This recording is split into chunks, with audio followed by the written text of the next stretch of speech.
Hello guys. तो आज की वीडियो में हम डिस्कस करने वाले हैं आईबीपीएस क्लर्क मेंस की जो स्ट्रेटजी क्या रहेगी हमारी और हमें कैसे कैसे एग्ज़ाम में अप्रोच रखनी है ताकि हम अपना एक सिक्योर सिलेक्शन कर सकें। तो आज जैसा कि आप जानते हैं कि जो हमारा एग्ज़ामिनेशन की डेट है वो है 13 अक्टूबर 2024। तो आज से नियरली आपके पास 1.5 मंथ रह गया है। उससे हाँ अप्रॉक्सीमेट उतना ही रह गया है। तो इस वीडियो में हम बात करेंगे कि हम कैसे अपने एग्ज़ाम में अच्छा कर सकते हैं। हम डिस्कस करेंगे सारे सेक्शन वाइज कि हमें कैसे कैसे अप्रोच रखनी है, उनमें कैसे कैसे अपना अटेम्प्ट करना है।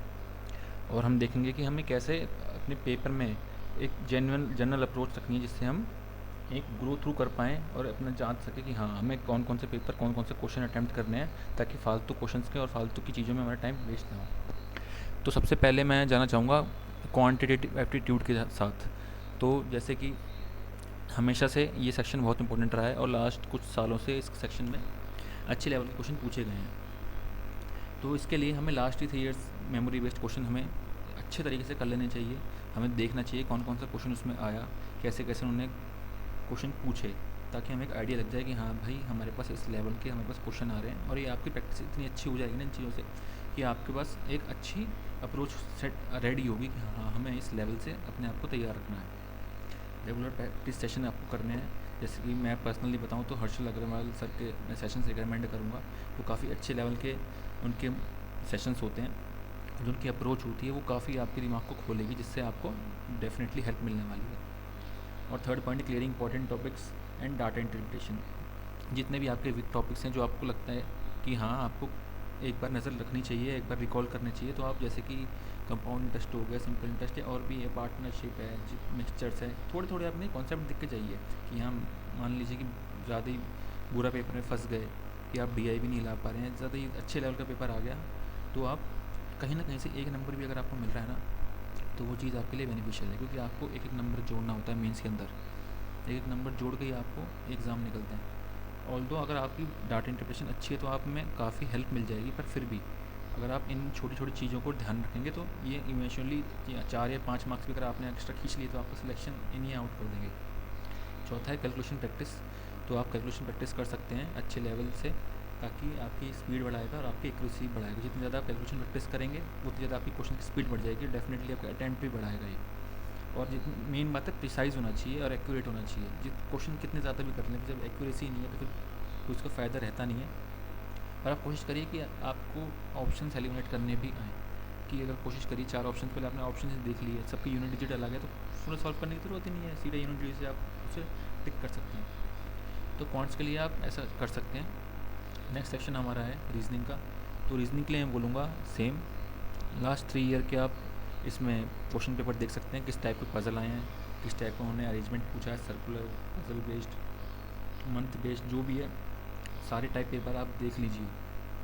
और इसका रीजनिंग आपको स्ट्रॉन्ग करने का एक ही सॉल्यूशन है, वो आपको खुद से ही प्रैक्टिस करनी पड़ेगी। कितने भी आप अप्रोच देख लो, कितने भी आप ट्यूटर्स को देख लो, पर जब आप खुद से कंडीशंस नहीं लगाएंगे, खुद से आपको जोड़ना नहीं आएगा कंडीशंस को, तो अब तक आप मॉक्स तब तक आप एग्ज़ाम में कुछ भी नहीं कर सकते, ना ही आपका सेक्शन अच्छा हो सकता।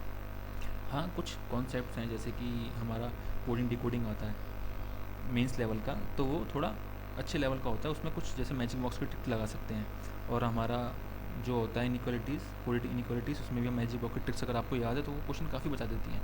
जब मैंने एग्ज़ाम दिया था तो मैंने ऑल्दो मैं ट्रिक पे विश्वास नहीं करता, पर मुझे लगता है कि ऐसा कुछ आपको, जैसे कि मैजिक बॉक्स का है, इनइक्वालिटी में मुझे पता होता तो मैं 4 या 5 अटेम्प्ट मेरे एक्स्ट्रा खिंच जाते, जबकि जब मैंने उसे बेसिक से किया तो मुझे अच्छा खासा टाइम लग गया था। तो अब आप इस हिसाब से अपनी स्ट्रेटजी बना सकते हैं कि रीजनिंग आपको कैसे चलना है। और तीसरा है most important topics and short tricks, जैसे मैंने बता दिया आपको सारे, आप एक बार ही अरेंजमेंट देख के जाइए, टाइप पजल देख के जाइए कि हाँ इस टाइप के पजल होते हैं। कभी आप एक एक पजल भी दिल का लगाएंगे ना तो आपका माइंड को खोलेगा ही, और जितना ज़्यादा खोलेगा माइंड उतना ज़्यादा आपको अप्रोच बढ़ेगी।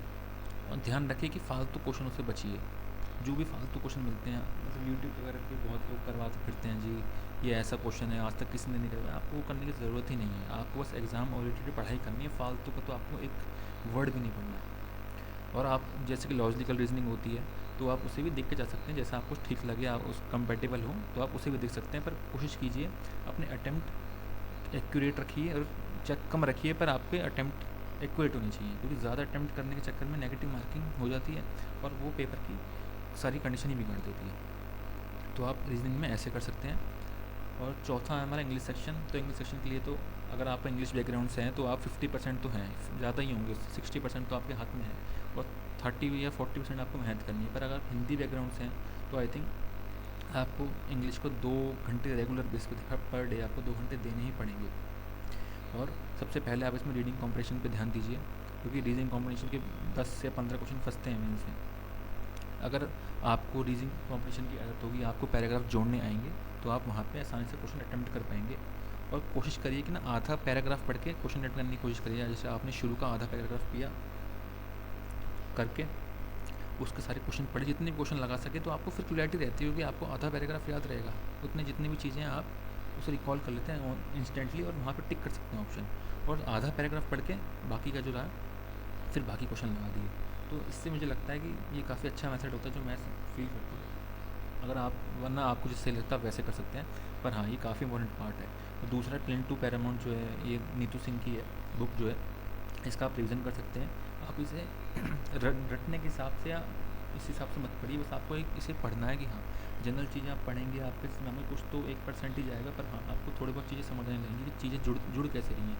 सब्जेक्ट वर्ब एग्रीमेंट हो गया, कंजक्शन हो गया, नाउन प्रोनाउन, आपको कुछ ना कुछ आइडिया थोड़ा थोड़ा मिलता रहेगा, तो आपकी इंग्लिश अल्टीमेटली सुधार देगा। क्योंकि जहाँ वहाँ पे हमारे क्वेश्चन होते हैं ना, जो बच्चा शुरू से इंग्लिश मीडियम में रहा है तो क्वेश्चन की ना टोन से ही पता कर जाता, मोस्टली पता पड़ जाता है टोन देख के हमें, ईदर के साथ और नीदर के साथ नॉर, तो इस हिसाब से आप चीज़ें सीख पाएंगे। तो आप यहाँ पे भी ऐसा कर सकते हैं। सेक्शनल मॉक हमेशा से इंपॉर्टेंट रहे हैं, सेक्शनल मॉक लगाइए और उसमें अपनी कमियाँ देखिए, उसे अच्छे से एनालाइज़ कीजिए। जहाँ पे आपको कमी लग रही है वहाँ पे आप अपना एरर को ठीक कीजिए और कोशिश करिए कि चाहे आप 50% पेपर अटैम्प्ट करें, क्योंकि आप फुल तो देखो नहीं होता, पर आप एटलीस्ट 50% पेपर एक्यूरेसी के साथ अटैम्प्ट करें।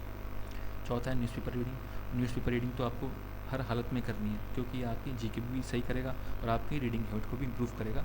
तो इंग्लिश में आप ऐसा कर सकते हैं। तो अगला सेक्शन की तरफ बढ़ते हैं हम, जो कि हमारा जनरल अवेयरनेस का। जनरल अवेयरनेस में बोलूँगा कि आप कोई भी मंथली मैगजीन उठा लीजिए, अड्डा की या ऑलिव बोर्ड की, उसे एक बार गो थ्रू कीजिए, साथ में मार्क भी करते जाइए। ऑनलाइन आप पीडीएफ खोलेंगे अपने डेस्कटॉप पे, तो साथ में मार्कर के साथ आप चीज़ों को हाईलाइट कर दीजिए, जो भी आपको इंपॉर्टेंट चीज़ लगी। एक बार 50 या 60 पेज की पर एक बार इतने अच्छे से पढ़ लूँगी ना, तो आपको कम से कम भी आप उसमें 100 क्वेश्चंस 1 लाइनर जो होंगे उठाइए, उसे अपने नोटबुक में लिख लीजिए। जितना भी आपको मटेरियल मिला कैप्सूल से, उसे साथ साथ लिखते गए, 100 के 100 1 लाइनर तैयार हो गए और कैप्सूल को डिलीट कर दिया। उसके बाद प्रैक्टिस मॉक्स के डेली क्विज मंथ के उठाइए। हर क्विज से आपको 5 क्वेश्चन मिलेंगे, 30 क्वेश्चन से 150 क्वेश्चन वहाँ पे आपके तैयार हो गए, उन्हें लिख लीजिए अपनी नोटबुक में। आपको ऑनलाइन तो बचना है जीके में, कि आपको ऑनलाइन डिजिटल स्टडी ना करनी पड़े, इसमें आप अपने नोट से पढ़ें तो ज़्यादा अच्छा रहेगा। बहुत तेज़ और क्विक रीज़न होता है। सेम फॉर स्मार्ट किड के लिए भी आपको ऐसे करना है कि क्विज उठाने हैं, जो भी इंपॉर्टेंट पॉइंट लगा, जो भी रिलेटेबल पॉइंट लगा, आपको इसमें अपने नोटबुक में लिख के अपने पास नोट्स तैयार कर लेने पर मंथ के। और यकीन मानिए आपके पास हर मंथ के 300 या 200 के आसपास आपके पास मटेरियल तैयार होगा, 200 1 लाइनर के आसपास, और आपको डेफिनेटली हेल्प करेगा। अगर आपको कुछ एडिशनल इन्फॉर्मेशन मिलती है बाद में, तो आप नोट्स में ऐड कर सकते हैं साथ में। जैसे कि आपने आरबीआई के बारे में पढ़ा, तो साथ में आरबीआई के बारे में हाईलाइट कर दिया कि इस डेट को इस्टेब्लिश हुआ था, इस आरबीआई के थ्रू इस्टेब्लिश हुआ था। साथ में बैंक ऑफ इंडिया मिला आपको, बैंक ऑफ इंडिया का हेडक्वार्टर लिख दिया, उसके चेयरमैन का नाम लिख दिया। तो ऐसे ऐसे आप करेंगे, इससे आपकी जनरल अवेयरनेस ज़्यादा अच्छी तरीके से इंप्रूव होगी। तो नोट्स भी मैंने बता दिया आपको और क्विज़ के बारे में बता दिया। और कोशिश करिए जो फालतू के टॉपिक है ना, एक जब अगर आप लास्ट टाइम के जो भी जनरल अवेयरनेस का सेक्शन है उसे देखेंगे, तो आप देखेंगे ऑबिचुअरीज उसमें नहीं पूछा जाता। स्पोर्ट्स का भी मैं करूँगा, एक क्वेश्चन है तो वो वर्दी, जो मैं मानता हूँ वर्दी नहीं है। जीके में स्पोर्ट्स पढ़ना डिफेंस नहीं मिलेगा। जो मेन पार्ट आता है ना आपका, वो बैंकिंग के सेक्शन से आता है। बिजनेस वगैरह भी नहीं आता, इतना नहीं पूछता, बैंकिंग और नेशनल, तो यहाँ से आपका ज़्यादा मिलता है कंटेंट। तो आप इस हिसाब से अपनी अप्रोच को रखिए कि हाँ आपको एकदम एग्ज़ाम ओरिएंटेड अप्रोच रखनी है। ये बहुत ज़रूरी है। जितना फालतू पढ़ेंगे उतना आपका टाइम वेस्ट होगा और उससे कोई फ़ायदा भी नहीं होने वाला। तो खुद को एक बार एनालाइज़ करिए, खुद को सोचिए कि आप किस लेवल पे हैं और उस लेवल से आप अपने आप को तैयार करना शुरू कीजिए। और लास्ट पार्ट हमारा है art of selection and attempting question. तो मैंने बताया आपको, सब अगर आपको पेपर के बारे में पता ही नहीं है ना, तो आप पेपर तब तक निकाल ही नहीं सकते। पहले आपको पेपर पता होना चाहिए। जिस एग्ज़ाम की तैयारी कर रहे हैं IPS क्लर्क का, आपको पता होना चाहिए कि किस लेवल में कहाँ कहाँ डिफरेंस है, कहाँ ये IBPS PO से डिफरेंस होता है, कहाँ इसमें SBI क्लर्क से डिफरेंस होता है, क्या इसकी फेवरेट टॉपिक्स रहे हैं। जितना आपको आइडिया होगा एग्ज़ाम के बारे में उतना आप अच्छा एग्ज़ाम को क्रैक करने में आपको हेल्प मिलेगी। तो आप अल्टरनेट फुल मॉक्स अटैम्प्ट कीजिए। फुल मतलब फुल, पूरे 2 घंटे या 2.5 घंटे जितने भी टाइम पे एग्ज़ाम है आपको बैठना है। और अगर आपके पास फ्री टाइम बच रहा है पर किसी भी सेक्शन में, तो उसमें आपको ज़ोर लगाना है कि चाहे एक क्वेश्चन बना के कोशिश करो, पर बनाने की कोशिश करो, आपको फ्री नहीं बैठना है, स्किप नहीं करो। यही आपकी एफिशिएंसी बढ़ाएगा। आर्ट ऑफ सेकंड है आर्ट ऑफ स्किपिंग क्वेश्चंस। तो ठीक है, अगर आपको दिख गया क्वेश्चन की आपकी रेंज के बाहर है तो आपसे इंस्टेंटली स्किप करके नेक्स्ट पार्ट में जाइए और कोशिश करिए पहले एक एक जो भी आपको इजी टॉपिक मिलते हैं ना, एक नंबर जोड़ जोड़ के 5 या 10 नंबर भी आपने जोड़ लिए ना 15-20 मिनट में, तो बता रहा हूँ आपका कॉन्फिडेंस बहुत अच्छे लेवल पर पहुँच जाएगा। तो आप ऐसा उसमें अप्रोच रख सकते हैं अपनी।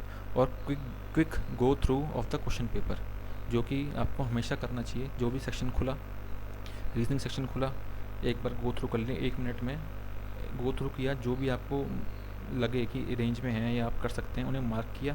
सबसे पहले आप उन्हीं क्वेश्चन को अटैम्प्ट करेंगे जो आपको लगे कि ड्यूरेबल है। जो भी आपको बाकी सब जो भी हार्ड है वो तो बाकी तब बचता है जब आपके पास टाइम हो या आपने सब जो भी अटैम्प्ट कर सकते थे वो अटैम्प्ट कर लिए। तो आपको पेपर में ऐसे अटैम्प्ट करना है। और मैं भी जो बता रहा हूँ आपको, मैंने भी IBPS क्लर्क 2023 और SBI क्लर्क 2023 क्लियर किया है। एंड मैं नेक्स्ट मंथ ज्वाइन भी करने वाला हूँ, मेरी ट्रेनिंग है। तो I think I am good enough to tell you these things and I hope so कि आप इस चीज़ को अप्रिशिएट करेंगे। और आई थिंक इस वीडियो के लिए अगर आपको कोई जनरल कमेंट देना है या कोई जेन्युइन कमेंट आप बताना चाहते हैं तो आप बोल सकते हैं। I will appreciate it. कोई भी अच्छा या बुरी चीज़ आपको वीडियो में लगी तो आप वो भी मेंशन कर सकते हैं। और आई hope so this video will be helpful for you and thank you for today.